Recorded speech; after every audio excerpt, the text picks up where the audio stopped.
셔틀 좌장을 맡은 한국교원대학교 윤리교육과의 박병기입니다. 인사드리겠습니다. 예, 오늘 주제가 선비와 혁신이라고 하는 두 주제인데 타일러 라시 또 전호근 교수님 강의를 통해서 그런 것들이 어떤 의미가 있을지를 생각을 해봤습니다. 그런데 그런 것들이 보다 구체적으로 우리들의 삶 속에서는 어떤 의미를 가질 수 있는가라는 것을 좀 생각해 보기 위해서 직접적으로 앞에 CC팀, BB팀이 나와서 토론을 진행하고 그런 다음에 여러분도 함께 참여해서 구체적인 여러분들이 그 함께 참여할 만한 토론 주제를 선택을 해서 같이 얘기해보고 또 토론을 듣고 같이 결정에 참여해보고 그런 과정들을 통해서 오늘 우리 시대의 선비가 과연 무엇일까 하는 이야기들을 해보고 생각해볼 수 있는 그런 시간을 갖고자 준비하고 있습니다. 오늘 그 C팀, BB팀 이렇게 두 팀으로 나눴는데 우측에 분홍빛인가요? 핑크빛 티셔츠를 입은 학생들이 CC팀이고 저쪽에 초록빛 나는 티셔츠가 BB팀입니다. CC팀에서는 저희들이 그 학생들별로 멘토 교수님들이 함께 참여해서 하셔가지고 지금까지 함께 해왔습니다. CC팀에서는 이화여대 김선희 교수님 오늘 다른 이슈 사진 함께하지 못했습니다. 고려대학의 박종천 교수님 오셨는데 아까 여기 계십니다. 박수 한번 주십시오. 그리고 안동대학의 안영석 교수님 이와 계십니다.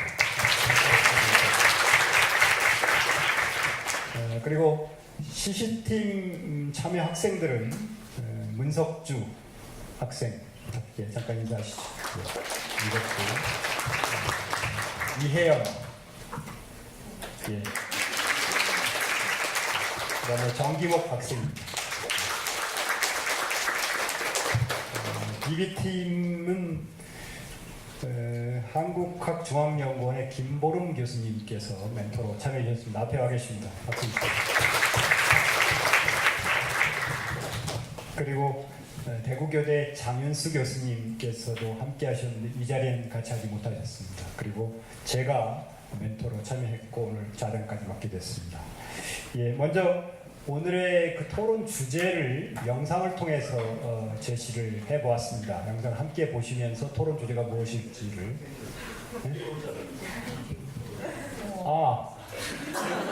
제가 아마추어다 보니까 정작 중요한 사람들 소개하지 못했습니다. BB팀의 학생들 정도희 팀장입니다. 그리고 문수기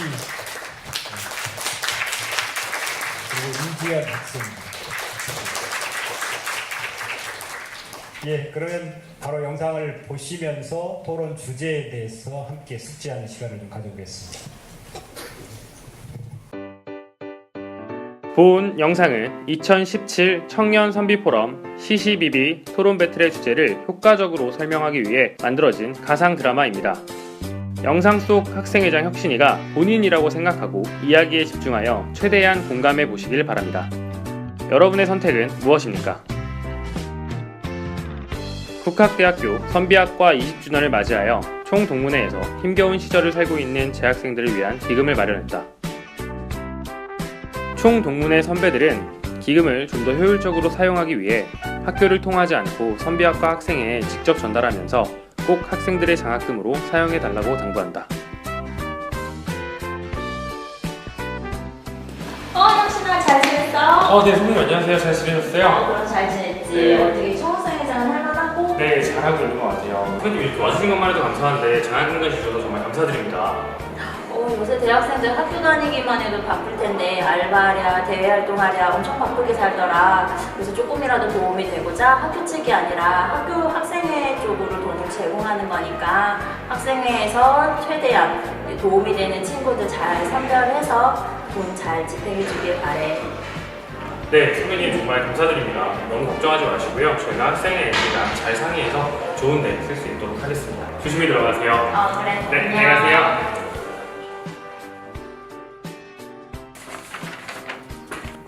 그래, 우리가 이제 이 돈을 어떻게 써야 할지 고민해봐야 되는데 혹시 의견 있는 사람 있어? 저는 과에서 성적이 높은 친구들한테 장학금을 줬으면 좋겠어요. 왜냐면 뭐 수업 듣고 과제 하는데 뭐 더 열심히 해서 장학금 받아야겠다 뭐 이런 생각이 드니까 학생들한테 좀 더 동기부여가 될 수 있을 것 같아요. 공리의 길. 성적에 따라 장학금을 주는 것이 대동사회를 이루는 방법이다. 저는 생각이 좀 다른 게 성적 장학금 말고 가정 형편이 어려운 친구들에게 장학금을 줬으면 좋겠어요.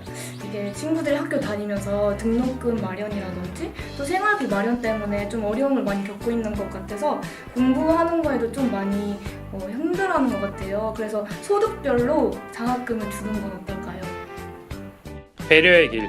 가정 환경이 어려운 학생에게 장학금을 주는 것이 대동사회를 이루는 방법이다. 그래, 그럼 우리 의견이 갈리니까 우리 전체 학생들을 모아놓고 다 같이 토론을 통해서 투표를 한번 해보는 거 어떨까? 좋은 것 같아요. 그래요. 며칠 후 학생총회가 열려 선비학과 모든 학생들이 한 자리에 모였다. 지금부터 선비학과 총회 및 토론을 시작하겠습니다. 학생 여러분들께서는 총 동문회 장학금을 어떻게 사용해야 할지에 대해서 여러분들의 의견을 알려주시길 부탁드리겠습니다. 과연 여러분은 어떤 선택을 하시겠습니까? 공리의 길, 배려의 길.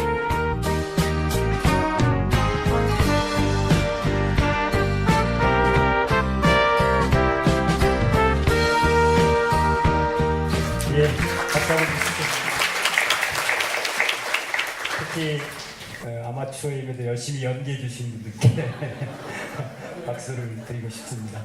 예, 이제 저도 좌장 자리를 옮겨서 본격적인 토론을 진행해 보도록 하겠습니다.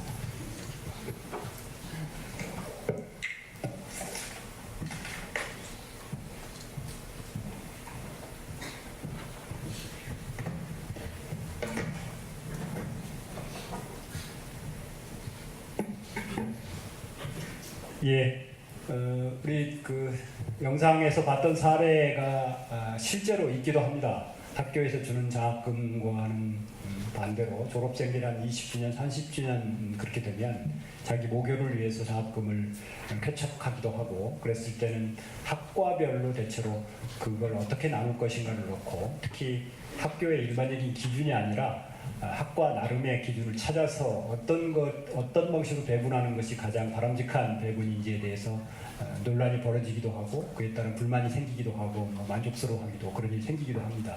그런 맥락에서 먼저 이 앞에 나와 있는 토론 팀들이 각각의 주장들을 가지고 때로는 강한 주장을 펼치기도 할 것입니다. 그 주장들을 들어보면서 자신의 입장이 어떤지를 결정하는 그런 과정을 통해서 최종적인 결정을 내리도록 그렇게 해보겠습니다.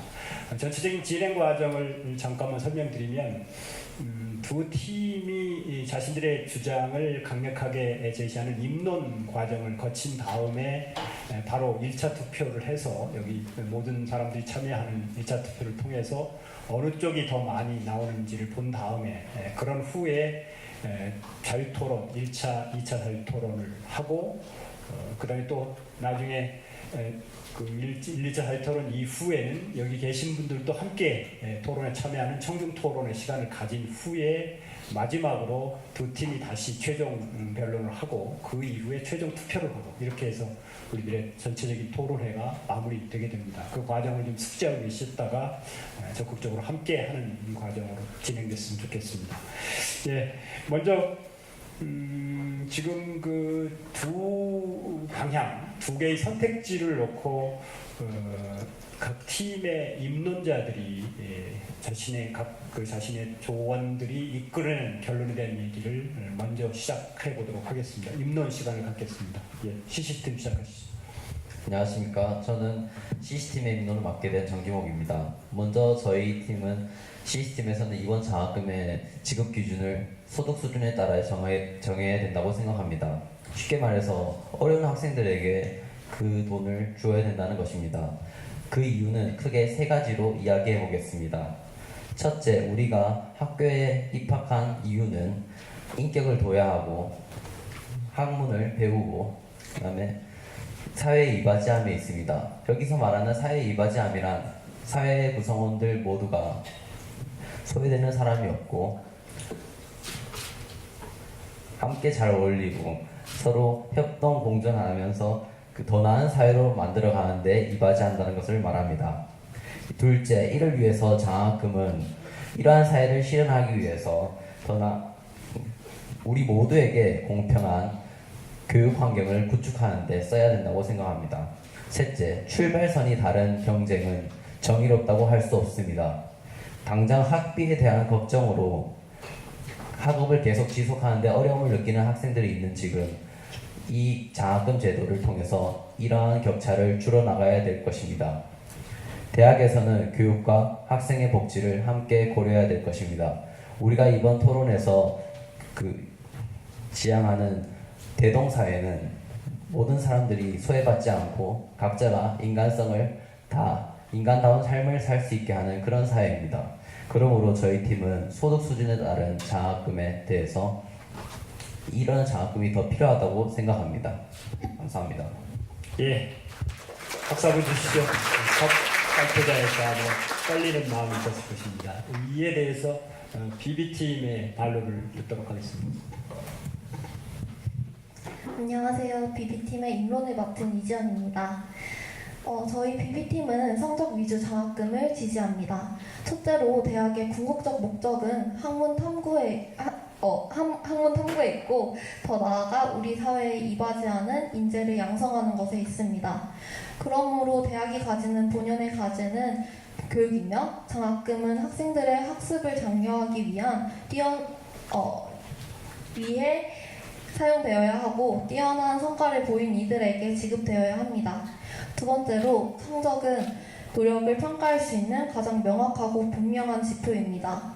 만일 소득 분위에 따라 장학금을 지급하게 되면 학생들이 스스로 관한의 정도를 증빙해야 하는데 이렇게 되면 이에 대한 평가 기준이 불분명할 뿐더러 차상위 계층 학생들에게 오히려 불공평한 경쟁을 부추기는 결과를 낳을 수 있습니다. 셋째로는 노력한 만큼 보상을 받는 사회 분위기가 공동체의 전체적인 효용을 높인다는 것입니다. 효용은 사회 전체의 유의미한 가치 생산에 기여하는 것이며 만일 이러한 효용이 없다면 복지 또한 있을 수 없습니다. 진정한 국민은 실질적으로 무엇이 사회 발전에 도움이 되는지 고민하고 효율적인 방법을 선택하는 것에서 출발합니다. 따라서 저희 팀은 추가된 장학금을 성적 위주로 지급해야 한다고 생각합니다. 네. 두 팀이 장학금 배분의 기준을 각각 소득 수준에 맞춰서 해야 된다. 그리고 가정 형편에 따른 소득 수준이 첫 번째 기준이라면 성적에 따라서 하는 것이 각자의 업적에 따른 그에 대한 대가를 정당하게 주는 것이기 때문에 그 기준에 따라야 한다는 두 가지 기준이 나름대로 설득력 있게 제시됐습니다. 이제 지금까지 들은 그 영상과 또 입론의 걸 가지고 1차적으로 그 중에 어떤 기준을 여러분들께서는 선택하실지 투표하는 시간을, 1차 투표 시간을 갖도록 하겠습니다. 준비를 좀 해주시기 바랍니다.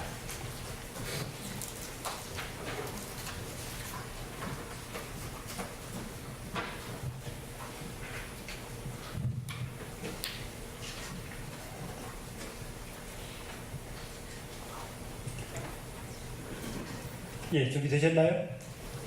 예. 아마 세대에 따라서 준비 시간이 좀 다를 겁니다. 조금 더 기다려 주시기 바랍니다. 저도 들어가는데 애를 먹곤 합니다.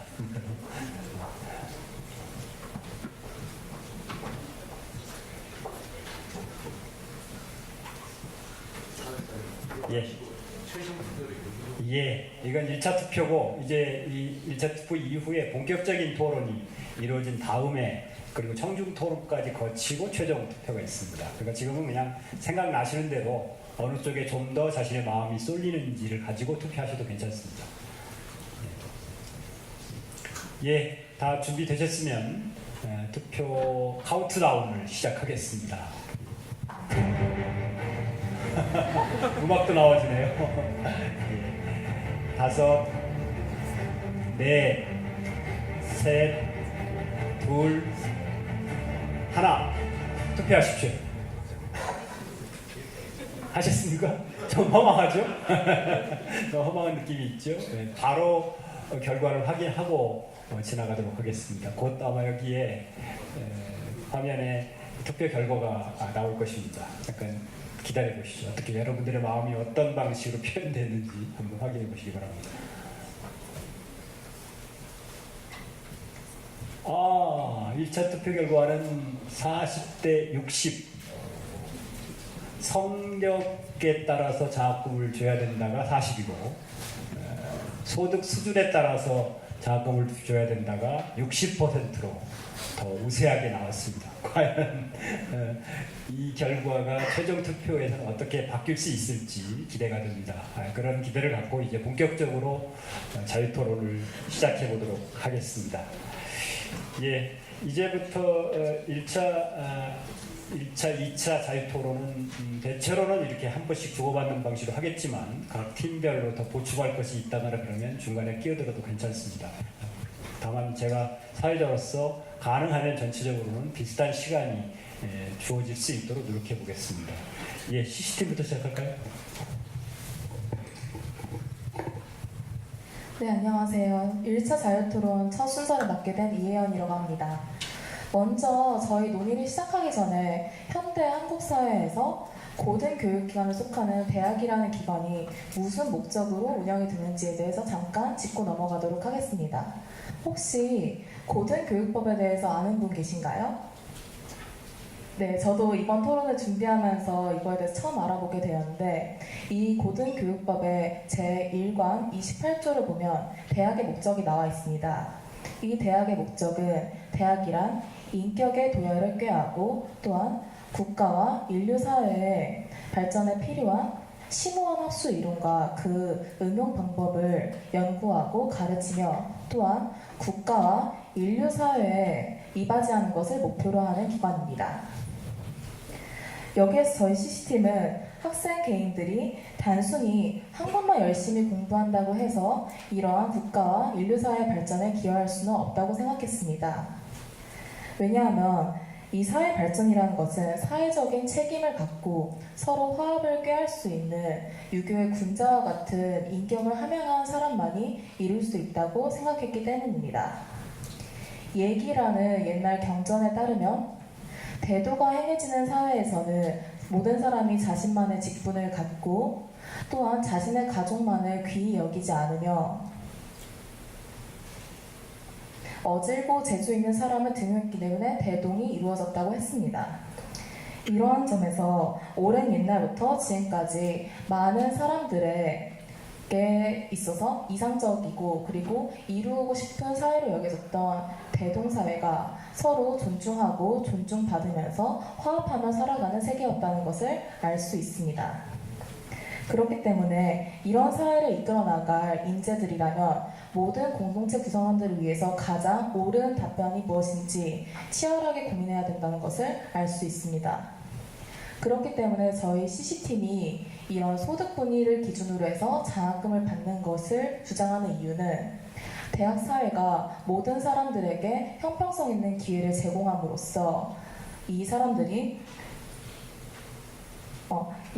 이루어진 대학 사회가 모두를 고려한 사회가 될 수 있도록 하는 방향이 되기 때문입니다.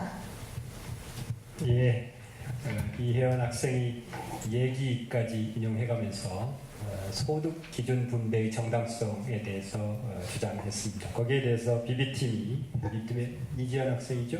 예, 반론을 펼쳐보시죠. 첫 번째 반론을 맡은 비비팀의 이지연입니다. 주역에 이르기를 성인은 어진이를 길러서 높은 벼슬을 주고 그로 하여금 철록을 먹게 하며 혜택을 천하에 베풀게 하여서 어진이를 길러 만인에게 미치게 한다라고 하였습니다. 대학의 존재 이유는 학문 탐구에 있으며 학생들이 마음껏 학문할 수 있도록 환경을 마련해 주는 것에 있습니다. 따라서 모든 학생들이 동등한 기회 속에서 수학할 수 있도록 보조하는 것이 학생 지원의 제1의 목표가 되어야 된다고 생각합니다. 그러므로 장학금은 모두에게 그 기회가 열려 있어야 하며 뛰어난 성과를 보인 학생에게 주어져야 합니다. 과거 우리나라의 역사 속에서도 장학의 예는 잘 찾아볼 수 있는데요. 태조 이성계는 승정원에게 학업에 충실한 자를 추천받아 옷을 하사하였고 중종은 경회로에 나가서 문신들을 시험하고 이에 따라 상을 지급했다고 합니다. 이외에도 왕이 즉흥적으로 신하를 시험하고 이에 따라 상을 지급한 사례는 많이 있습니다. 조선시대에도 학업 상장을 위한 장학제도는 존재했으며 왕이 직접적으로 상을 주며 학업 증진을 꾀했다는 것입니다. 대동사회를 강조한 우리 선조들도 국가 발전을 위해 인재 양성에 힘썼습니다. 학업을 도모하는 장학제도는 공동체의 전체의 발전을 위해 반드시 필요하다고 말할 수 있습니다. 우리가 결국 나아가야 할 길은 대동사회이고 최종적인 목표는 구성원 모두가 행복한 세상을 만드는 것입니다. 단순히 덕과 배려, 나눔을 강조하는 것은 현실을 외면한 이상주의에 불과합니다. 공리는 우리 모두가 잘 살 수 있는 실질적인 방법을 찾아나가는 것이고 저희 팀은 그것에 대한 효율적인 방안으로 인재 양성을 얘기하고자 하는 것입니다. 이상입니다. 예. 이쪽에서 얘기하니까 이쪽에서 주역을 들고 나와가지고 반론을 제시했습니다. 또 조선시대의 사가독서제라는 게 있었습니다. 지금 교수나 교사들에게 주어지는 연구년제 같은 게 우수한 성과를 거두고 많은 공헌을 한 학자들에게 주어진 제도가 있기도 했습니다. 그런 것들을 근거로 들어서 소득 수준이 아니라 성과를 기준으로 장학금을 줄 필요가 있다. 그렇게 반론을 제기했습니다. 거기에 대해서 다시 재반론 하실까요? 예, 선생님. 네, BB팀 말씀 잘 들었습니다. BB팀에서 성적 기준 장학금은 저희가 보기에 교육에 있어서 효율성을 가장 강조하고 사회에 효율적으로 기여할 수 있는 인재를 양성하는 것으로 보이는데요. 이러한 교육 방향은 일편 엘리트적인 인재를 양성하고 그를 통해서 낙수 효과를 기대하는 것으로 비춰집니다. 하지만 이러한 방향은 최근 많이 사회적으로 비판을 받고 있고 최근 IMF 국제통화기금에서 발표한 50여 개국의 사례를 분석한 결과에 따르면 약간 수치가 나오는데요. 상위 20% 계층의 소득이 1%포인트 증가하면은 향후에 5년간의 성장이 연평균 0.08%포인트 감소한다고 합니다. 반면에 하위 20%의 소득이 1%포인트 늘어나며 같은 기간 동안의 성장이 0.038%포인트 증가한다고 합니다. 이 점에서 보았을 때 오히려 부의 재분배를 노리고 한 행동이 도리어 거시적으로 보았을 때 소득의 양극화를 더 심화한다고 볼 수 있습니다. 이상입니다.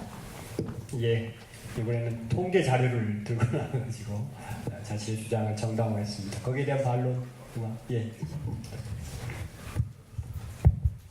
앞선 CCTV 주장 잘 들어보았습니다. 그러나 성적을 기준으로 장학금을 지급한다고 해서 이를 엘리트주의에 대한 옹호나 낙수 효과에 대한 기대라고 연결시키는 것은 대학 교육을 단순히 부의 축적을 위한 수단으로 간주하는 행위에 불과합니다. 그러나 실제로 대학 교육의 목표는 바로 사회의 각 분야에 다양한 인재를 배출하기 위함입니다. 이러한 목표를 달성을 위해서 대학은 훌륭한 엔지니어 아니면 선생님, 디자이너와 같은 인재들에게 학업을 장려하기 위해서 장학금과 같은 제도를 운영하고 있습니다.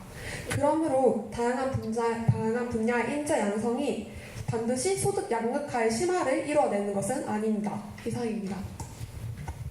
예, 이제 한 번씩 서로 주고받았는데 다음 순서는 누가 받으시겠습니까? 네. 여기서 제가 BB팀의 반론을 다시 제 생각을 개진해 보겠습니다. 먼저 춘추시대의 공자는 재화의 많고 적음을 걱정할 것이 아니라 고르지 못함을 걱정해야 한다고 했습니다. 장학금은 학업 장려의 수단입니다. 현실적으로 학비를 충당하기 위해서 아르바이트를 하는 학생들이 있는 반면 굳이 장학금을 받지 않더라도 자신의 어학연수를 위해서 자기 개발을 할 수 있는 그런 친구들이 있습니다. 이런 상황에 놓여 있는 학생들은 공부를 더 하고 싶어도 현실적으로, 금전적으로, 그리고 시간적으로, 그리고 체력적으로 자신의 한계 상황에 마주치게 됩니다. 이러한 상황에서 자신이 가진 잠재력을 모두 다 발휘시킬 수 없는 환경에서 놓여있기 때문에 저희는 장학금을 소득 수준에 따라서 분배해야 된다고 생각합니다. 예, 이번에는 학생들이 구체적으로 경험하는 아르바이트라든지 기타 그런 사례를 들어서 반론이 펼쳐졌습니다. 거기에 대해서 비비팀 재발론하실 수 있습니까? 네. 네, CC팀의 공장님의 말씀을 인용하신 것은 저도 인정합니다. 하지만 소득분위 장학금이 과연 소외되는 이들에게 그 구제책이 될지는 저는 의문점이 듭니다. 소득분위에 따라 장학금을 지급할 시에는 그 학생들이 스스로 자신이 얼마나 가난한지에 대해서 증빙을 해야 됩니다. 하지만 그 증빙 기준도 불명확합니다. 한 예를 들면은 제가 아는 형은 장학금이 낼 형편은 안 되지만은 소득 기준에 들지 못해서 결국 그 학자금 대출을 받아서 아직까지 대학을 졸업한 지 4년이 넘었는데도 학자금 대출 이자를 내고 있습니다. 소득 분위의 사각지대는 분명히 존재합니다. 또한 소득 기준의 장학금은 보편적인 복지가 아닌 선별적 복지에 해당합니다. 이에 대해서 저희 비비팀께 준비한 동영상 하나 보고 가시겠습니다. 같은 경우에는 집안 사정이 그렇게 막 녹록치는 않지만 그렇다고 또 가상장학금을 정기적으로 받는 수혜층은 아니거든요. 성적장학금까지 사라져버리면은 안 그래도 요새 학비가 비싼데 그거마저 커버할 수단이 좀 사라지지 않나 싶어가지고. 수혜장학금의 대상이 되지 않더라도 학비 자체의 부담이 크잖아요. 이제 가정에서 부담하기는 힘든 금액이 아닐까 생각을 하기 때문에 장학금에 다락지대에 있는 사람들이 있다고 생각해요. 장학금이라는 게 등록금이 너무 비싸다 보니까 거의 학생들이 필수적으로 생각하는 요소가 된 것 같아요. 집안 환경이 어려운데 다산장학금 받을 정도는 안 나와서 어려워하는 친구들이 많고 그래서 굉장히 당황스러워했었어요. 저 같은 경우에 네. 동영상과 같이 2015년에 실시된 설문조사에 따르면 등록금 납부에 경제적 부담을 느낀다고 답한 대학생은 86.8%에 달했습니다. 반드시 차상위 계층이 아니더라도 비싼 등록금과 생활비는 대다수의 학생들에게 부담이 될 수밖에 없습니다. 따라서 장학금은 과에 소속된 모든 학생들에게 기회가 주어지는 성적 위주 장학금으로 지급되어야 합니다. 이상입니다. 예. 박수 한번 주시겠어요? 예. 대학 등록금이 상당한 학부모들에게 부담이 되고 있고 그런 점에서 소득 수준의 장학금 분배만 가지고 그 문제가 해결되는 게 아니다. 또 구체적인 학생들의 경험과 주장을 통해서 자신의 주장을 강화하는 그런 전략을 택했습니다. 이런 그 논의 과정 속에서 이제 어느 정도 두 주장이 어떻게 갈라질 수 있고 또 어떤 장점과 한계를 갖고 있는지가 조금씩 드러나고 있습니다. 이것을 조금 한 발짝 더 나가서 심화하는 2차 토론으로 바로 넘어가도록 하겠습니다. 이번 순서는 비비팀부터 시작하나요? 예, 시작하세요.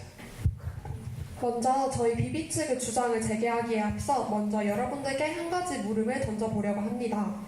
만약 부를 창출하는 사람에게 있어서 그가 더욱 풍족해지도록 보상을 제공해주지 않는다면 그가 계속해서 이후에도 부를 창출하기를 우리 사회는 기대할 수가 있을까요? 저희 비비 측은 여기에서 바로 노력, 성과에 대한 합당한 보상의 필요성을 생각해 보았습니다. 지난 사회주의 시스템을 뒤로한 채 오늘날은 자본주의 시대에서 저희는 살아가고 있습니다. 그러나 이 자본주의 시대에서 효용성이라는 것은 바로 사회를 이루는 하나의 중심축이 됩니다. 저희 측이 주장하는 성적 기준 장학금, 이러한 성적을 기준으로 장학금을 지급했을 시에 나타나는 효용들에 대해서 한번 생각해 봅시다. 우선 개인에게 있어서 성적에 대해서 합당한 보상이 주어진다는 것은 곧 학업에 대한 높은 동기를 부여받게 하는 요인으로 작업할 수 있습니다. 또한 이러한 높은 수준의 동기를 부여받은 학생들이 모인다면 사회 전반적으로 노력하는 분위기가 양산되게 됩니다. 이러한 노력하는 사회적 분위기는 반드시 사회 전체의 역동성에 이바지할 수 있으며 이는 곧 사회 전체의 성과 향상에도 기여하게 됩니다. 앞서 CC팀이 주장하셨던 것과 같이 교육에 있어서 동등한 기회란 분명히 보장받아야 하는 바라고 생각합니다.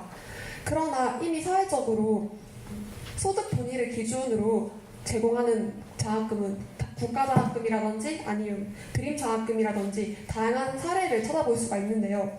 오로지 학생들의 성적만을 기준으로 장학금을 지급하는 사례는 대학교, 즉 교내에서밖에 찾아볼 수가 없습니다. 총 동군에서 마련한 민간 장학금조차 학생들의 소득 분위를 기준으로 지급된다면 우리 사회가 어쩌면 차별을 막기 위해 또 다른 차별의 사회로 나아가고 있는 것은 아닐까요? 성적을 기준으로 주는 장학금이 발생시키는 효용들을 생각해 본다면 어쩌면 성적 기준 장학금이라는 것은 우리 사회를 정의로운 사회로 나아가게 하는 한 방향의 길이 될 수 있을 거라고 저희 BP팀은 생각합니다. 이상입니다. 예, 고맙습니다. 성적 또는 성과 기준 장학금이 사회 정의로 가는 길이다라는 주장까지 했습니다. 거기에 대해서 CC팀 반론하시겠어요? 네, 있습니다. BP팀에서 효용성의 측면에서 잘 지적을 해주셨는데요. 저는 이 효용성에 대해서 반박을 해보고자 경제학적 원리를 도용했습니다. 이 경제학적 원리 중에 한계 효용 체감의 법칙이라고 있습니다. 예를 들어서 저희가 뷔페를 갔다고 생각하겠습니다. 그러면은 저희가 배가 고픈 상태에서는 처음에 한 그릇을 먹었을 때는 아주 만족감이 큽니다. 하지만 두 번째로 갔을 때도 아주 만족감이 큽니다. 하지만 세 번째 그릇을 먹을 때는 상당히 만족감이 떨어집니다. 그것은 음식의 맛이 변한 것은 아닌데 제 만족감이 떨어진 것이겠죠. 이렇듯 재화나 서비스를 한 번 더 받게 되면 그 만족감은 계속해서 떨어질 수밖에 없습니다. 이것은 비단 음식에만 포함되는 것이 아니냐고 반문을 할 수 있겠지만 이것은 돈에도 이러한 법칙은 통합니다. 예를 들어서 돈 10,000원을 가지고 있는 사람이 10,000원을 더 갖게 될 때 얻는 만족감과 돈 1억을 가지고 있는 사람이 돈 10,000원을 더 갖게 될 때 얻는 만족감을 비교했을 때 당연히 전자가 더 만족감이 크게 됩니다. 그렇기 때문에 이 효용성의 측면에서 따졌을 때는 그 돈을 많이 갖고 있는 사람이 돈을 적게 가진 사람한테 양보를 함으로써 그 양보된 것을 바탕으로 그 형편이 어려운 친구들이 교육을 받음으로써 그들이 상호 협력하는 분위기에서 자신들이 좀 더 나은 사회를 만들어 가는 데 있어서 주축 세력이 되어서 이러한 사회를 만들어 나간다면 그것이야말로 정의로운 사회에 한 발 더 나아가는 길이 아니겠습니까? 예. 자신이 갔던 뷔페의 체험을 살려서 그것은 경제학 원리인 한계 효용 체가의 법칙과 연결시키면서 반론을 폈습니다. 거기에 대해서 지지 발언하거나 아니면 반론하거나 해보시죠. 예, 반론해보세요. 네, CC팀의 이야기는 잘 들었습니다. 만약 성적이 아닌 소득 분위를 기준으로 장학금을 주게 된다면 형평성이 조금 더 보장이 될 것이고 그 장학금을 받는 학생들이 지니게 되는 한계 효용은 조금 더 커질 수는 있겠다라고 생각을 했어요. 그러나 여기서 대학 교육의 목적을 다시 한번 떠올려 보면 대학 교육의 목적은 학문의 탐구를 통해서 사회에 이바지하는 인재를 양성하기 위함이고 이러한 목적을 위해 대학에서는 학생들에게 장학금을 지급하고 있습니다. 따라서 우리는 개개인에게 약이 되는 행복과 불행의 총량만을 산출할 것이 아니라 그러한 행위가 사회 전체에 어떠한 효용 가치를 가지고 올 것인가에 대해서도 저희가 따져봐야 될 문제가 아닐까 생각했습니다. 예. CC팀에서 경제학의 법칙을 가져오니까 BB팀에서는 윤리학의 공리주의의 원칙을 가져와서 다시 반론을 했습니다. 거기도 재발론 있나요? 네, 여기에 대해서 먼저 저희 반론을 드리기 전에 저희 CC팀에서 준비한 영상 좀 틀어주시겠어요? 소득 재분배가 잘 이루어져도 경제 성장률이 올라간다는 분석이 나왔습니다. 분배를 개선해서 성장을 돕는 선순환이 일어나도록 하는 정책이 필요하다는 점을 시사해주고 있습니다. 박성호 기자입니다. 성장과 분배 가운데 어느 것을 앞세울 것인가? 경제발전 전략 논쟁이 끊이지 않는 가운데 현대경제연구원은 소득 재분배가 경제 성장에 도움을 줄 수 있다고 분석했습니다. 경제협력개발기구 회원국 등 43개 나라를 분석한 보고서에 따르면 소득 재분배 정도가 1포인트 개선될 때 성장률이 0.10%포인트 상승한 것으로 추정되었습니다.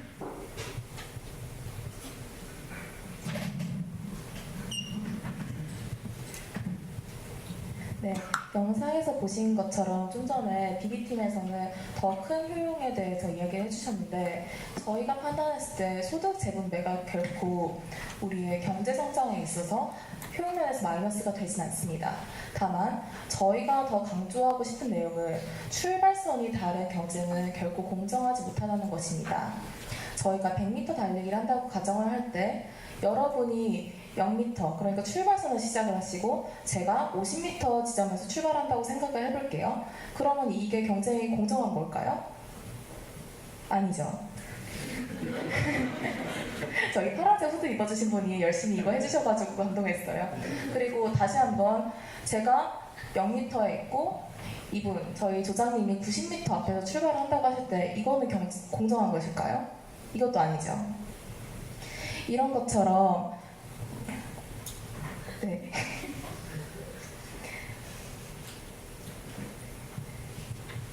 출발선이 다른 경쟁을 결코 공정하다고 할 수 없습니다.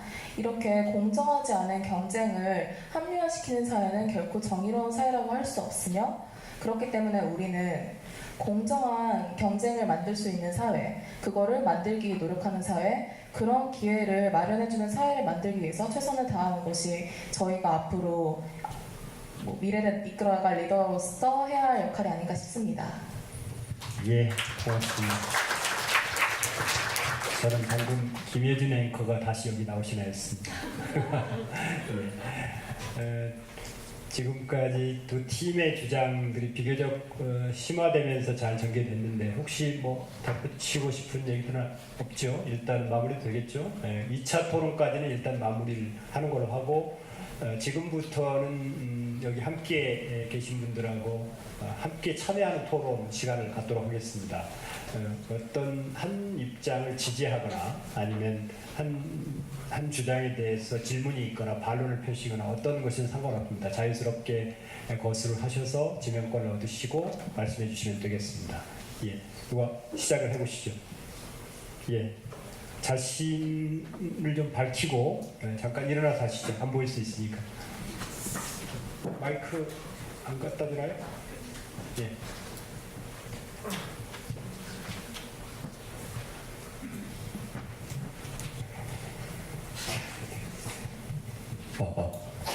네, 저는 한국교원대학교 7학번 정준이라고 합니다. CC팀에게 여쭤보고 싶은 게 하나 있는데 소득에 따라 장학금을 주는 일이 진정으로 그 학생을 위하는 것인가에 대해서 약간 질문이 있어서 말씀드리는데 그것이 오히려 그 학생의 학업에 대한 의지를 빼앗아서 계층을 고착화하는 결과를 낳을 수도 있지 않나 싶은 생각이 들었습니다. 모두에게 있어서 결승선은 각기 달라요. 우리는 각기 개인의 목표가 다르고 그 결승선에 도달하기 위해서 나름의 방식대로 삶을 살아갑니다. 그 과정에서 우리는 의지를 발현하고 나아가서 그 의지는 우리 삶의 전반적인 수준을 바꾸는 힘이 될 수도 있습니다. 소득에 따라 장학금을 지급하는 것은 도착점이 저 멀리 있는 줄 알았는데 갑자기 그 도착점을 눈앞으로 갖다 놓는 것이나 마찬가지라고 생각합니다. 반면에 성적 기준으로 장학금을 지급한다면 그 도착점을 눈앞에 가져다 놓는 것이 아니라 그 도착점까지 갈 수 있는 힘을 제공해 주는 거라고 저는 생각합니다. 개인적인 생각인데 인간이 절망할 때는 인간은 돈이 없어서 절망하지 않아요. 그것을 바꿀 힘이 없을 때 바꿀 상황이 그것을 바꿀 수 없다는 상황일 때 인간이 절망한다고 생각하거든요. 진정한 복지는 힘을 주는 것이 아닐까 생각합니다. 네, 여기까지 하겠습니다. 실존적 철학이 전제된 질문이었습니다. 그런데 우리 CC팀에게는 상당히 날카로운 질문이 될 수 있겠는데 누가 답변하시겠어요? 예. 네, 좋은 질문 감사합니다. 이것에 대해서 저희의 주장과 그 근거를 간단하게 들어드릴 텐데요. 저희가 주장하는 것은 생각보다 이게 어떻게 보면은 낚싯대를 주고 낚시를 그냥 물고기를 줄 것이냐 아니면 낚시하는 방법을 가르쳐 주실 것이냐 그런 식으로의 문제로도 생각을 해볼 수 있을 텐데 방금 말씀하신 거에 따르면은 성적 장학금을 낚시하는 방법을 알려주는 것이고 저희는 좀 더 물고기를 주는 거에 가깝다는 인식이신 것 같은데 혹시 비슷한가요? 네, 맞습니다. 네. 하지만 저희가 해석한 것은 이 기본적인 낚시를 하기 위해서는 우리가 낚싯대도 필요하고 미끼도 필요하지 않나요? 근데 생각보다 이 미끼도 없고 낚싯대도 없는 학생들이 생각보다 많다는 것입니다. 이게 통계 자료를 봤을 때 저희가 이러한 학생들, 소득분위가 낮아서 학업을 이어가기 어려운 학생들을 위해서 국가장학금 제도를 2010년부터 실시하고 있는데 올해로 그러면은 약 8년? 7, 8년 정도를 시행하고 있습니다. 그때부터 지금까지 주어진 기간 내에 이 학자금 대출을 받고 갚지 못한 학생들에 대해서 이게 결국 끝내 갚지 못하면은 강제 법적 조치를 취하게 되는데 그 비율이 2016년까지 나온 자료에 따르면은 총 2,556명이 학자금 대출을 갚지 못해서 법적 조치, 감유, 강제 집행 그런 식으로 당하게 되었는데요. 그중 특히 강제 집행의 경우에는 1년 전이 2015년 기준에 비해서 80%나 증가했다고 합니다. 이런 식으로 물론 BB팀에서 말씀하신 것처럼 이 소득분위에 사각지대에 있는 친구들도 있지만 생각보다 아직도 그 절대적인 수치에도 못 미치는 친구들이 많기 때문에 우리가 함께 학문을 수행하는 사람으로서 같은 목표를 두고 같이 경쟁을 선의 경쟁을 하는 동료로서 이 친구들에게 좀 더 공평한 기회 형평성 있는 기회를 제공하기 위해서는 저희 소득분위 기준 장학금을 주는 것이 맞지 않나 생각을 합니다. 감사합니다. 네. 질문이 만족스럽습니까? 질문하실 분 더 하시겠어요, 그럼? 한마디만. 네, 그럼 한 번 더 하시죠.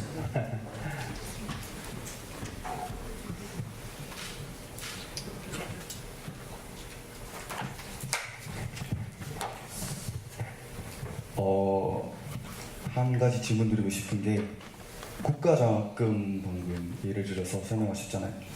국가장학금, 한국장학재단 또한 소득분위를 제대로 파악하지 못했는데 보통 방금 말씀하신 예를 들어주신 학생들 같은 경우는 거의 다 소득분위가 아쉽게 떨어져서 한 4분위, 5분위 이런 학생들보다 10분위, 9분위 이런 학생들이 훨씬 더 많은 걸로 알고 있어요. 그런 학생들이 비율은.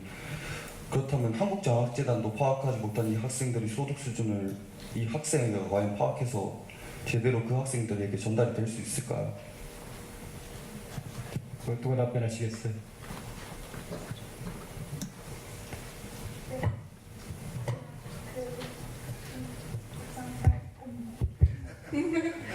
네, 잘 지적해주신 거 잘 들었습니다. 아무래도 한국장학재단 국가장학금의 경우에도 완벽할 수 없다고 생각하고 분명 사각지대에 있는 학생들이 피해를 보는 사례가 설득력이 있다고 생각을 합니다.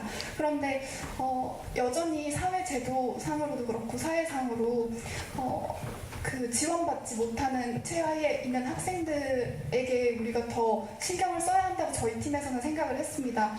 물고기 비율을 들었던 이유는 최소한 우리가 어떤 물고기라든지 물고기 잡는 것이 어떤 생계와 이어졌다고 생각을 했는데 학문을 하는 것과 그 생계와 이어진 그러한 그 최소의 부분이 보장은 될 수 있는 조건 하에서 사람들이 살아갈 수 있는 것이 진정한 사회가 개인들에게, 구성원들에게 보장해줘야 되는 가치가 아닌가라고 생각했기 때문에 그런 사각지대에 있는 케이스나 다른 반박이 있을 수 있지만 저희는 소득 기준 장학금에 더 투자하는 것이 저희의 가치관에선 더 맞다고 생각했습니다. 예, 고맙습니다. 혹시 BB팀에 대한 질문이신가요? 예. 그래서.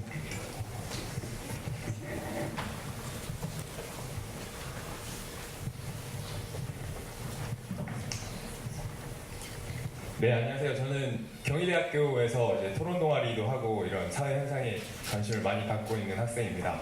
제가 일단 BB팀께 질문을 드릴 게 두 가지고 방금 토론자분께도 이렇게 말씀을 드리고 싶은 게 우선 우리가 어떤 옳은 가치를 찾아갈 때는 옳은 게 있으면 그 과정상의 방법을 잘 실천할 방법을 이렇게 찾아 나가면 되는 게 아닌가라는 말씀을 첫 번째로 드리고 싶었어요. 그러니까 소득분위가 산정하는 게 어려우면 그거를 잘 산정할 방법을 찾는 게 우리가 할 일 아닌가라는 제 생각을 말씀을 드리고, 질문 두 가지를 드리면, 첫 번째가 공정성에 대한 질문입니다. 그러니까 소득분위가 다르면 소득분위가 더 높은 친구들이 성적을 더 잘 받을 가능성이 많다고 저는 생각을 해서, 그러면은 그런 알바나 어떤 현업에 대한 걱정이 없는 친구들이 더 성적을 잘 받게 되고, 그럼 계속 양극화만 되지 않을까라는, 그래서 그것은 공정한 경쟁이 안 될 거라는 생각이, 그래서 거기에 대한 비비팀의 견해를 여쭤보고 싶고, 두 번째는 장학금의 오늘 주제에도 나와 있는 혁신에 대한 생각인데요. 그러니까 대학에서 장학금을 어떻게 줄까라고 봤을 때, 성적이라는 요소 말고도 예를 들어 봉사를 많이 한 친구에게 장학금을 줄 수도 있고, 창업에 관한 연구를 많이 한 친구들에게 장학금을 줄 수도 있는 게, 이제 현대사회의 대학의 역할이 점점 다양하게 되면서 저희가 할 수 있는 장학금에 대한 혁신이라고 생각을 하는데, 그래서 그 장학금의 어떤 전환에 대해서 또 여쭤보고 싶어서 이렇게 두 가지를 여쭤보고 싶었습니다. 예, 약간 성격이 다른, 박수 좀 주시죠. 토론을 많이 해본 동아리 출신답게 날카로운 질문을 해줬습니다. 성격이 좀 다른 두 가지 질문인데 어떻게 한 분이 하시겠어요? 네, 제가 답변해드리겠습니다. 먼저 그 옳은 가치, 과정성의 방법에 대해서 이제 그거에 대해서 질문을 하셨는데요. 저희는 이제 무엇보다도 공에 대해서 이제 초점을 맞췄습니다. 그 공적인 의미가 그 사람에 대해서 공을 주면서 효율성을 높이는, 그래서 그거에 대해서 이제 가치를 더 매기는 거고, 그리고 무엇보다도 아까 이제 대학의 목표를 저희 쪽에서는 대학의 목표를 이제 학업을 증진시키고, 그 학업에 증진된 자가 사회에 나가서 사회에 임하지 않는 그런 대동사회를 저희는 그런 기준으로 삼았습니다.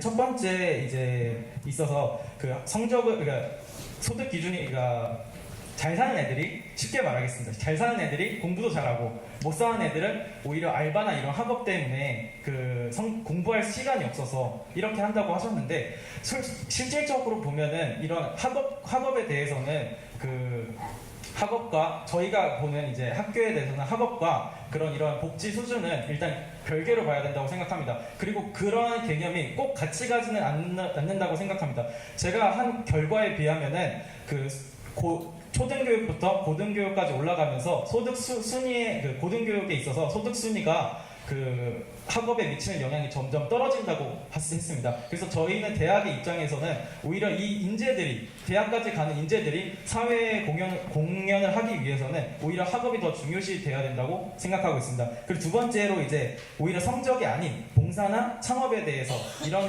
다른 기준으로 제시를 했는데, 오히려 이러한 제가 생각하기로는 이런 봉사나 창업 같은 것도 어떻게 보면 이런 공적의 한 부분이라고 생각합니다. 창업 같은 경우도 아예 미천이 없어서 이제 시작을 하는 건데, 이런 가망성이 없이 이 사람에게 돈을 줄 수는 없습니다. 이 사람의 가망성을 일단 확인을 하고, 이러한 공적인, 이 사람이 그 전에 있던 이런 경제적 바탕이나 이런 게 있어야지, 이러한 지식이 있어야지 이 사람의 투자를 하는 거, 그거에 따라 이제 산출을 하는 게, 그게 저희가 생각하는 그 공이 아닐까 생각합니다. 이상입니다. 예. 답변이 좀 됐습니다. 예. 저희 추가 발언. 답변 좀. 저도 몇 가지 생각해봐서 말씀을 드리고 싶은데요. 먼저 가정상의 방법을 찾아보자라고 말씀을 하셨는데, 근데 사실 복지라는 것은 대학의 역할이 아니고 국가의 역할이거든요. 그래서 이런 과정상의 방법을 찾는 거는 국가의 역할이 되어야 되지 않을까. 어디까지나 대학은 학문을 하는 곳이기 때문에 그러니까 배움을 하는 것에 더 초점을 맞춰서 그렇게 돼야 될 것 같다는 생각을 했습니다. 그래서 과정상의 방법은 아무래도 국가의 몫으로 남겨두는 것이 옳다고 생각을 하고요. 그리고 학업에 걱정이 없는 학생들이 공부를 더 잘한다라고 말씀을 해주셨는데, 근데 사실 학업에 있어서, 대학 공부에 있어서는 사교육이라는 것이 영어나 외국어 같은 걸 제외하면 크게 필요하지 않다라는 생각도 들고요. 그리고 대학 성적은 아무래도 뭔가 그런 소득에 따른 것이 아니라 학생의 흥미와 열정에 조금 더 가깝지 않을까라는 생각을 합니다. 대학에서 학점 받은 아이들이 꼭 집안 수준이 좋은 아이들이 반드시 학점을 잘 받는 그런 거는 아니잖아요. 그런 데서도 입증이 되는 것 같고, 장학금을 줄 수 있는 방안을 이제 다양한 기준에서 생각해보자라고 하신 거에 대해서는 저도 일정 부분은 정말 동의를 하고 있습니다. 근데 아무래도 명확한 기준은 그러니까 예를 들어 봉사를 하거나 창업을 하는 학생들에게 지원을 해주자라고 하면 창업을 하는 학생들은 경영학과라던가 일부 학과에 제한되어 있는 그런 경향도 있을 것이고 성적만큼 그게 명확하게 입증이 되는 것이 과연 있을까라는 생각을 해봅니다. 네, 이상입니다. 예. 그런데 답변 듣는 걸로 아까 중간에 네, 질문하셨죠? 예. 여기. 지금 선택해야 시간이긴 한데 방금 하신 말씀에 대해서 저희가 질문하는데 조금 이따가 질문해 주시고 다음 여기 마이크 좀 들으시죠. 이 가운데 이야기 할머니 팀이시죠? 예.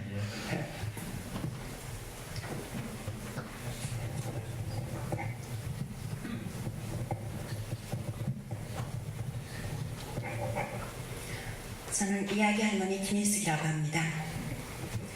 비비트비에게 물어보겠습니다. 저는 뭐 토론의 경험도 없고 그저 지금 생각한 게 있어서 말씀을 드리는 겁니다. 대학이라는 게 인재를 양성해서 사회에 이바지해야 된다는 거긴 공감합니다. 근데 지금 대학에서 인재를 양성해서 사회에 내보냈어요. 성적이 참 좋은 분들이 지금 큰 집에 많이 가 있습니다.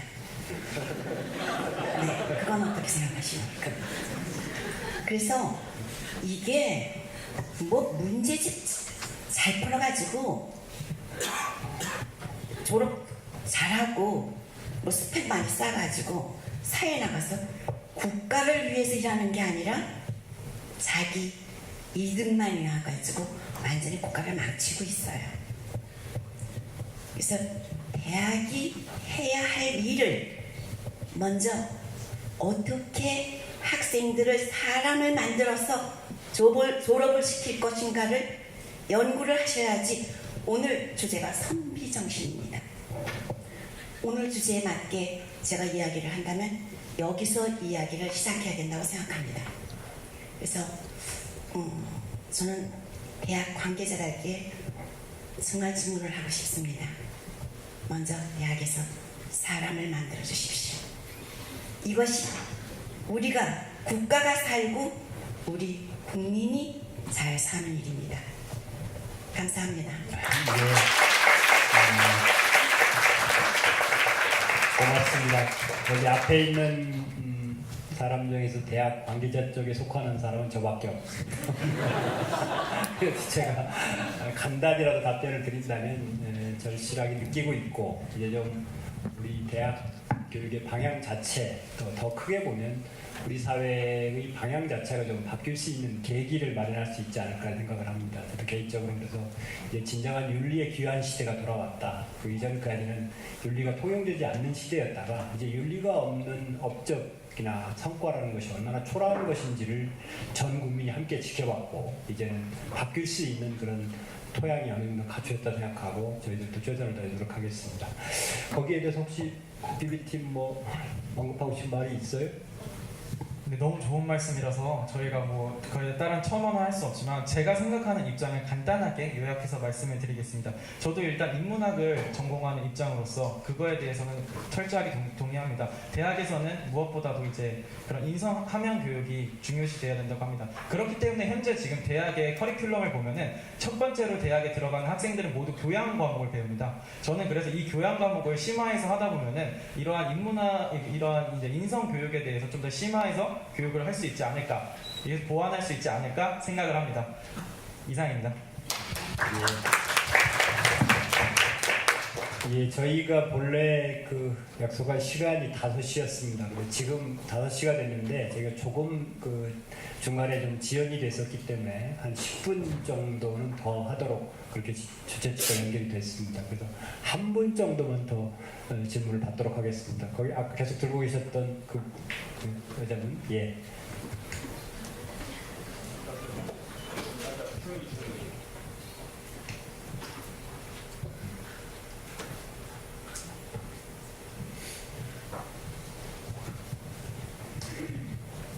지금까지 토론 너무 잘 들었고요. 저는 작년에도 한 번 와서 이야기를 했었던 학생입니다.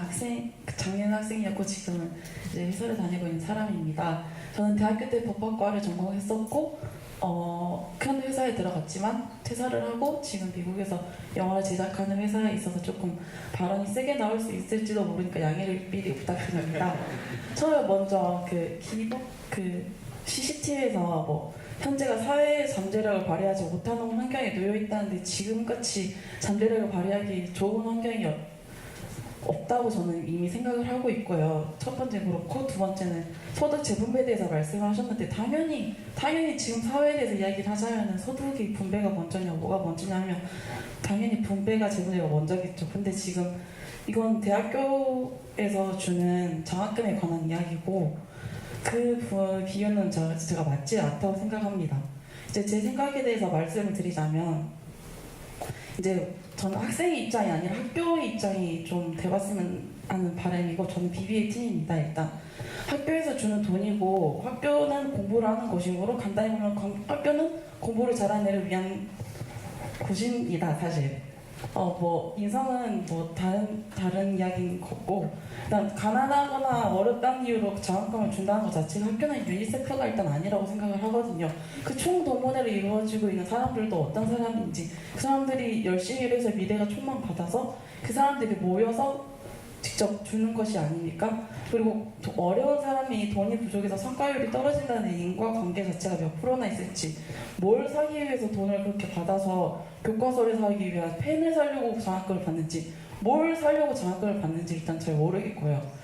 어려운 건 사실 본인의 입장이고 그걸 어떤 식으로 극복하느냐가 이제 학생의 본인의 입장인데 돈 없어서 알바하느라고 공부할 시간이 부족한 거 학비 버는 거 다 학생의 입장이라고 봅니다. 왜 학교가 학생이 본인이 극복해야 할 부분까지 나서서 극복을 하는데 도와줘야 되는지는 일단 그 학교를 다니게 해준 것 자체부터가 너무 감사하게 열심히 공부를 하고 다녀야 된다고 생각을 하고 있고요. 학교에게 이득이 되는 학생은 사실 가난해서 그거를 극복해서는 성실한 학생도 이지만 공부를 잘해서 학교 이름을 알리는 그 미래가 충만한 학생이라고 생각을 합니다. 어디까지나 모든 학교 자체가 사단법인이고 공공봉사기관이 아니라고 먼저 생각을 하고 있고요. 장학금을 준 학교의 입장에서 생각해야 한다고 생각합니다. 가난한 애들을 배려한다는 건 어떤 다른 기관이나 국가기관이나 부처님 입장, 하느님 입장인 거지 그들의 입장을 학교까지 대신해준다는 건 조금 어렵다고 생각합니다. 저도 장학금을 받지 못했고 저도 그렇게 부유한 환경은 아니었고 근데 졸업은 했고 제가 원하는 분야 돈 안 받아도 되니까 처음에 그냥 시작을 해서 인턴으로 시작을 해서 되게 여러 군데 제가 돌아다녀서 제가 취업을 한 거고 다른 나라 가서 좋은 기회를 어떻게 얻게 돼서 책을 읽어서 도서관에서 공부를 해서 한 겁니다. 장학금을 받는 이유가 뭘 위해 도대체 장학금을 먼저 받으려고 하는지 잘 모르겠습니다. 본인의 주장이 좀 드러났습니다. 거기에 대해서 CC팀 답변해 보시죠. 네, 저희 셋다 저희 셋다 얘기해주신 바에 답할 게 있어서 차차 하나씩 풀어가겠습니다. 일단 먼저 장학금이란 목적에 대해서 왜 그걸 꼭 받아야 하냐라는 거에서 시작하신 듯한데 장학금이란 건 저희의 기준에서는 학생들에게 그 공부를 장려하기 위한 환경을 구축하기 위한 금액이라 그 수단이라고 생각을 합니다. 저희 팀은 거기서 시작을 했고 이 부분에 있어서 대학이 학문을 위한 곳인데 왜 가난한 아이들에게 그 가난한 학생들에게 그리고 복지를 왜 사립기관인 대학들이 행해야 하는가라고 하셨는데 사실 사립기관이라고 하고 다수의 학교들이 사립형으로 되어 있지만 교육부에 자금이 들어가고 공공의 영역과 완벽하게 분리될 수 없습니다. 그래서 대학 사회에서 무조건적으로 복지는 제외하고 학문만을 논한다라고는 볼 수 없고 사회의 한 부분으로서 기능하고 있는 고등교육기관으로 그 문제는 논쟁적이라고 생각을 합니다.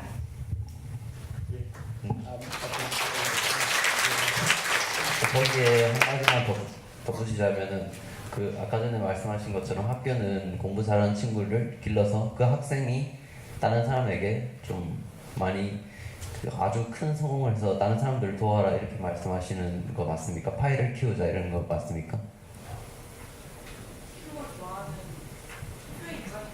네, 학교의 입장에서는 파이를 키우자는 게 맞습니다. 하지만 저는 거기에 대해서 그 파일을 키워내는 과정 자체에서 발생하는 그 사회적 약자에 대한 그 고통에 대해서는 한번 생각해 보신 적 있으십니까?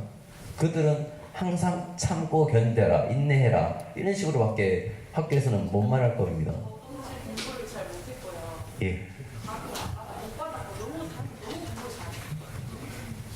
했는데 궁금한 내용을 했고 휴학기사 알바에서 나오고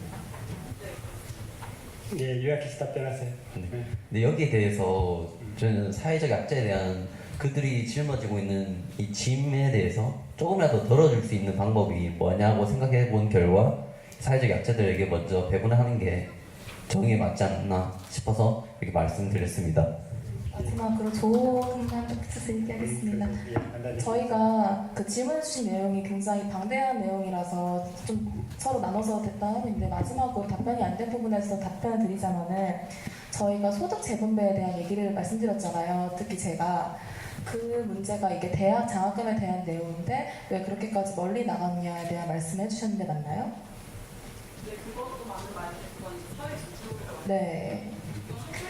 네, 그걸 네, 학교에서의 의미도 어느 정도 일맥상통하는 부분이 있고 저희가 이번에 주제가 선비와 혁신 전체 사회에 대한 이야기이기 때문에 어느 정도 해역들에서 말씀을 드린 부분도 있습니다. 일단 대학 측면에서 설명을 드리자면은 제가 정말 존경하는 저희 과 교수님이 계시는데 교수님이 늘 하시는 말씀이 공부는 스스로 하는 것이고 학교에 와서 그리고 강의를 들으면서 너네가 할 일은 다른 학생들과 교류를 하면서 그리고 교수님과 교류를 하면서 스스로 서로 협동을 하고 그런 과정에서 배워가는 것이 훨씬 더 많다라고 말씀하셨는데 이 과정에서 뭐 아르바이트를 하거나 일을 해가지고 평소에 그 책을 미리 읽어갈 시간이 없는 학생들의 경우에는 굉장히 뒷줄에서 그냥 일단 수동적으로 다른 학생들이 하는 말을 받아 적고 교수님이 하는 말씀 받아 적고 그런 식으로밖에 참여를 못하는 경우도 굉장히 생각보다 많이 있습니다. 물론 공부를 안 하는 경우도 있겠지만요. 하지만 이런 최소한의 공부를 할 수 있는 시간이 확보가 된다면 공부할 열의가 있는 학생들에게 장학금이 돌아간 그 환경이 안 되는데 그런 열의가 있는 학생들에게 돌아간다면 좀 더 활기찬 수업이 돼가지고 그 상대적으로 장학금의 혜택을 받지 못하는 학생들도 함께 성장할 수 있는 기회가 되지 않을까 그런 측면에서 소득 재분배를 들었던 건데 조금 설명이 부족했나 봅니다. 감사합니다. 예, 이제 죄송하게도 시간이 지금 꽤 지나서 청중 토론을 이만 마무리해야 될 것 같습니다. 죄송합니다. CCTV 세 사람 다 발언을 해서 BB팀에도 혹시 이 관련되는 것과 관련된 반론 기회를 한 번만 드리겠습니다. 말씀하실 분 있어요? 네.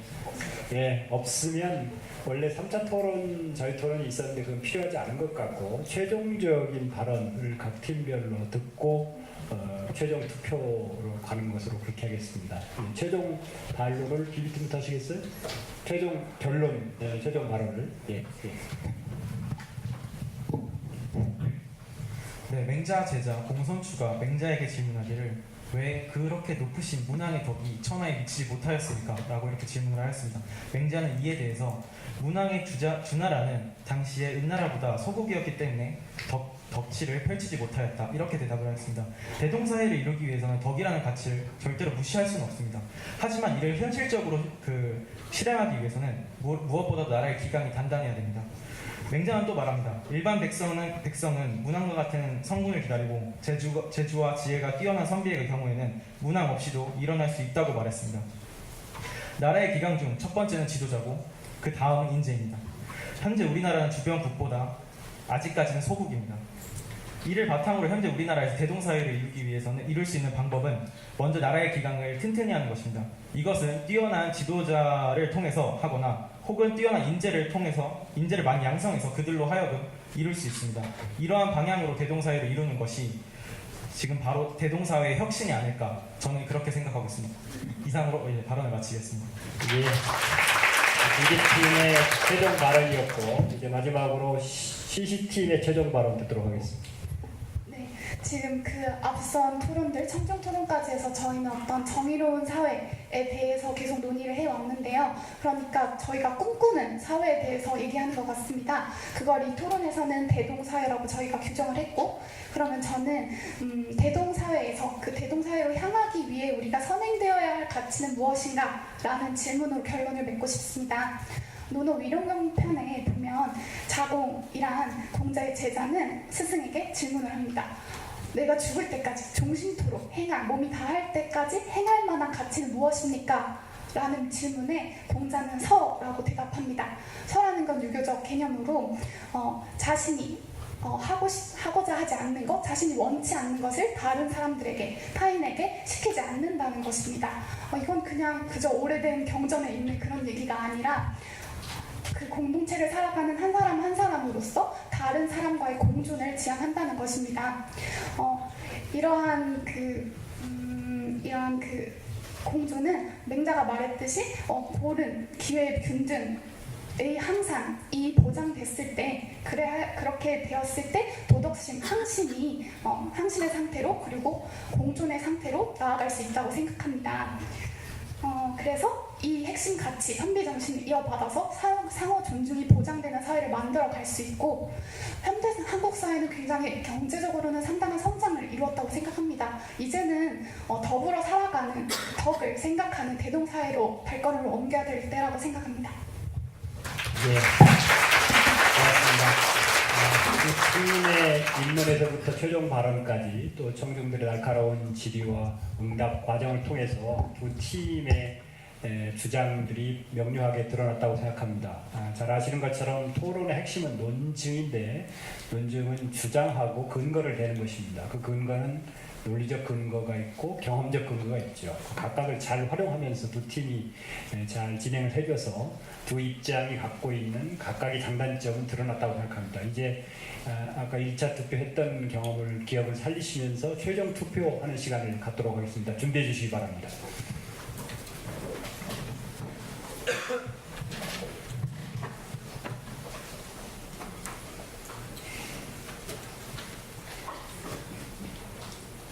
아까 한번 해봤으니까 좀 시간이 덜 필요하시죠? 예, 준비되셨습니까? 예, 그러면 이번엔 셋부터 하겠습니다. 셋, 둘, 하나, 투표하십시오. 예, 이제 잠깐만 기다리시면 최종 결과가 여기 화면에 뜨겠습니다. 아까 1차 투표와 비교해서 어떻게 바뀌었는지 보시기 바랍니다. 우리처럼 약간 지쳐나옵니다. 이게 오히려 더 소득분이 쪽이 더 늘었네요. 아까 60%였죠? 소득분위가 거기서 67%로 늘었습니다. 아마 다른 여러 가지 기준들이 있었을 텐데 소득분위 기준에 좀 더 많은 분들이 동의를 해주셨습니다. 함께해 주신 분들께 진심으로 감사드리고, 오늘 주제는 선비와 혁신이라는 것이었습니다. 그런데 이제 우리 시대의 선비가 뭐냐라고 얘기하면 사실은 시민 윤리를 갖춘 시민이 선비입니다. 그때 시민과 선비의 가장 큰 차이는, 선비들은 대체로 생산으로부터 면제를 받았는 데 비해서 시민들은 자기 먹고 살 것을 자기가 마련해야 되는 그런 전제 조건이 다릅니다. 그런 점에서 본다면 인간의 삶에 두어져 있는 두 차원, 그러니까 생존의 차원, 먹고 사는 문제와 삶의 의미를 던지는 실존의 차원 두 개를 포기할 수 없는 것이 시민입니다. 그런 점에서 본다면 공과 덕, 또 공리냐 배리냐 이런 것들은 둘 중에 어느 하나를 어떤 상황에서는 선택해야 되겠지만 함께 가져가야 되는 아주 소중한 가치입니다. 그런 것들에 대해서 함께 생각하면서 우리 시대에 선비로서 살아간다는 것이 무엇일까, 그런 것들을 생각해 볼 수 있는 좋은 기회가 됐기를 기대합니다. 특히 앞에서 이렇게 함께 노력해 준 두 팀, 또 그동안 지도해 주신 멘토 교수님들께 다시 한번 박수 한번 주시기 바랍니다. 잠깐 일어나서 저희들 전체적으로 인사드리는 것으로 저희들 토론은 마치도록 하겠습니다. 자,